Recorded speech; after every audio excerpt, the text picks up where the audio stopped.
Hi, everyone. Thank you for joining us today for your vegetable garden in St. Johns County with our special guest, Terra Freeman, the horticultural agent with IFAS Extension St. Johns County. I'm Amy Ackerman, the assistant branch manager here at the main library in St. Augustine, part of the St. Johns County Public Library System. Today, we're going to be talking about fertilizer. As we've been doing these videos, I think Tara is starting to slowly realize just how much I don't know about vegetable gardens. So she graciously agreed to do an episode on fertilizers because, frankly, I don't know much about fertilizer at all. So thank you, Tara, for agreeing to take my suggested topic. I definitely appreciate it. Oh, well, thank you, Amy, for coming up with the topic. It's actually it's a topic that a lot of people don't know too much about. So I think it's an excellent idea to get some of this information out there and help people have a better understanding of it because it's important. You know, fertilizers, our practices affect our environment. So it's good to get the information out there. Thank you. So from the top, I think the really basic one that everybody might, or not everybody, but beginners might struggle with is how do you actually read a fertilizer label? Very good question. So the nutrient elements most likely to be needed on most soils are nitrogen, phosphorus, and potassium. And these are some of the main macronutrients.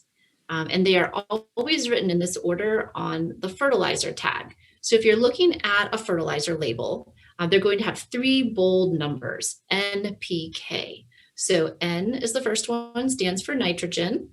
The second number stands for the amount of phosphate, and the third is the amount of potash. So nitrogen, phosphorus, potassium.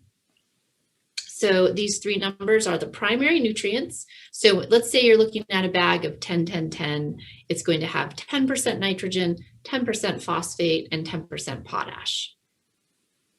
So what do things like nitrogen or phosphate actually do for plants? Okay, well, that's another good question. So they're all important for their own reasons. And it's also why it's important to have a proper balance of them in the garden. And, you know, certain plants require more of one element than another. But in general, nitrogen is used by plants for lots of leafy growth and a nice green color. And then phosphorus, the middle number, that's used by plants to help form new roots, make seeds, fruits, and flowers. And it's also used to help fight diseases, so for overall plant health. And then we have potassium, which is K, the last number, and that helps plants make strong stems and helps them to grow fast. And that's also used to help fight diseases. So those are what we call the main macronutrients, NPK, but we also have micronutrients, which are important. They are just needed in smaller quantities, but they're still important and essential. So some of the micronutrients would be boron, copper, chlorine, iron, manganese, molybdenum, nickel, and zinc. So when I've been in different garden centers, I've noticed that there's liquid or pellet fertilizers. What's the difference between them, and when is it best to use one over the other? Okay, another really good question. So in general, liquids are more readily available, faster absorbing, and they're a concentrate of nutrients mixed with water. So liquid fertilizers are the quickest way to get nutrients to your plants, but they're shorter lasting. They're good for a quick boost to your veggies or for correcting nutrient deficiencies or for supplementing a longer lasting slow release formula of fertilizer. And the liquids can actually be applied to the soil or to the foliage, so they're absorbed through the leaves. And then you have the granular, and these are slow release or controlled release fertilizers. Now these provide nutrients to the plant roots over an extended period of time. This allows you to fertilize less frequently, and because they are slow release, it prevents nutrients from leaving your garden, leaving your landscape, and entering the waterways, which when that happens, it contributes to non-point source pollution and other water quality issues. So what a lot of gardeners do is use a combination of fertilizers in the garden. So for the vegetable garden, it's a good idea to have a a quick release fertilizer and a slow release source at the time of planting.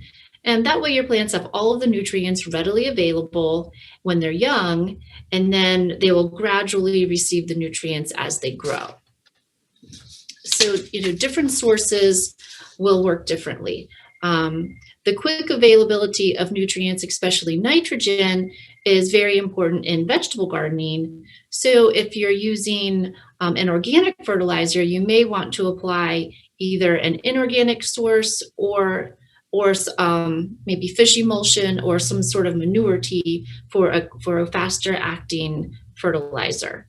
And to make this make more sense, so organic fertilizers, they are derived from plants and animals, and one of the most common forms is manure. So this type of organic matter that's incorporated into the soil before planting is going to help fertilize your vegetable plants, but you'll still need to add additional fertilizer after planting. And a lot of this is because the organic fertilizers are considered, for the most part, they're considered slow release. And that's because the nutrients need to be broken down by the soil microbes before they actually become available for the plants to use. Okay. So there's a lot of different ways to go about it, but having a little bit of each, the quick release and the slow release is ideal, but having more slow release is better for the environment. Got it. So when we are planting or planning our vegetable garden, should we be thinking about what plants we're putting next to each other when we take fertilizer into account?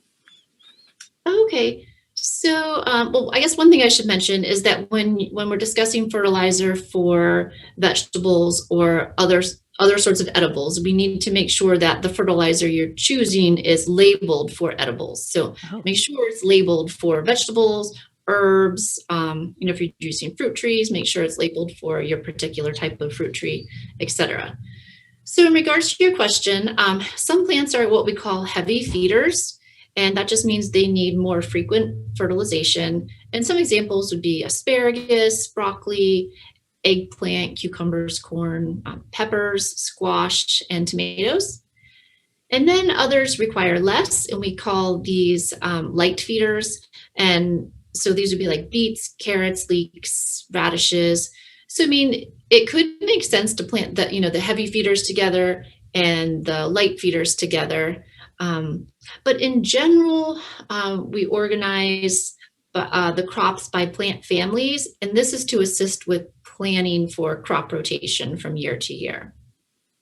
Okay. But yeah, in general, use the amount of fertilizer recommended on the product or based on your soil test results. So we always recommend getting a soil test, whether it's for your vegetable garden or even for your lawn. So you know what you're starting with and you know what you actually need.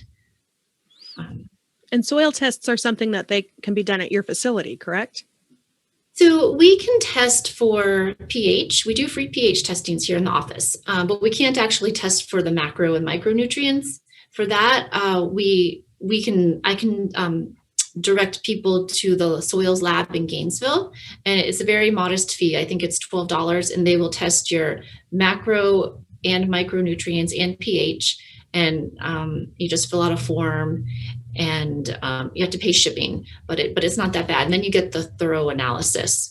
So it's a good idea to start with that, because in Florida, the soils are actually naturally high in phosphorus. That's the middle number on the fertilizer label. So we don't want to add more phosphorus if it's not necessary, because at that point, that becomes a pollutant. But also just to note, the soil test will not recommend nitrogen. And that's because it leaches very rapidly in our sandy soils. So it's not stable. So the soil test just won't show the amount of nitrogen needed, but it will show the other nutrients needed. And it's really good idea to do that every year to see what you're starting with. Excellent. So Terra, does fertilizer expire? Like, how long can we keep fertilizer for? Okay. So in general, they don't really go bad if they're properly stored. They won't really expire. But it also depends on the type of fertilizer. So if you're talking granular or the slow relief, they have a pretty extensive life if they're properly stored. And liquid fertilizers in general have a shelf life of 8 to 10 years, but also just look on the container to see if it does have an expiration date. Okay. And you keep mentioning properly stored. What is the proper way to store fertilizer? Okay, I love it when people ask this question because it's something you might not think about ahead of time. And then if we have a hurricane or a big storm and your garage or shed would happen to get flooded, you'd wish that you would have thought of this ahead of time, right? So one of the main things is keep it off the ground, right? You want to store it up high in your garage or shed. That way, if you do unfortunately get flooded, it's not going to release that fertilizer into the flooded waters everywhere. So that's very important. Also, just store it in a dry, cool, shady location. You want to kind of keep the humidity out because if it does get too much humidity, it can cause the granules to clump together.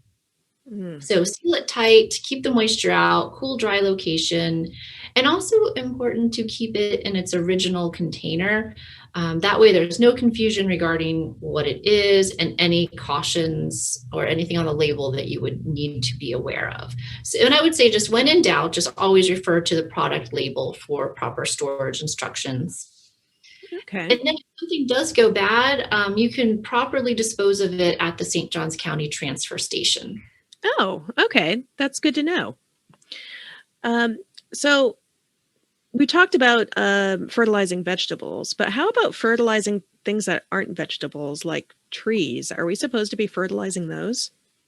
That's a good question. So when a tree is, when it's first planted, after it's for maybe up to the first 3 years, you could fertilize it. But once it's established, which could be 3 to 5 years after planting, at that point, they shouldn't really require fertilizing unless it's a fruit tree. A fruit tree, it may need certain specific fertilizers made for that. But in general, most ornamental and shade trees, they are going to pick up fertilizer from the lawn, right? Because the roots are going to spread much further than the tree canopy itself. And they're going to pick up whatever fertilizers are being applied around them in the lawn or wherever else. So, so typically you won't need to fertilize those once they're established. Okay. So again, thank you for taking some of my questions and thank you for not laughing at some of my questions.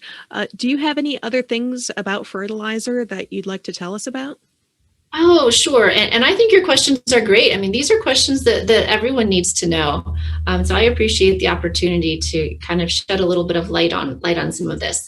But yes, as far as just fertilizer safety tips in general, you want to keep fertilizer off of hard surfaces. So if you accidentally spill it on a sidewalk or a driveway, definitely sweep that up and either put it the right amount onto your crops or back into the bag.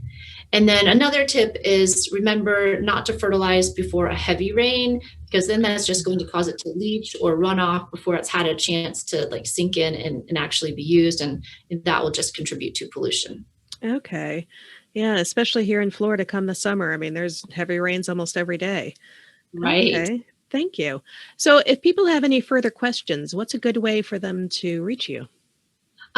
Always happy to take phone calls or emails. My email address is terraf@ufl.edu. Okay. So I think that's all we have for fertilizers today. And I hope everyone will join us next time. I'm really excited about the next one we'll be doing, how to rest your garden in the summer. I thought you really didn't have to do anything, but it turns out there's a whole lot of work for resting your garden. Well, I'm looking forward to that one as well, Amy. Thank you. Thank you very much, and you have a great day. You too. Bye. Bye.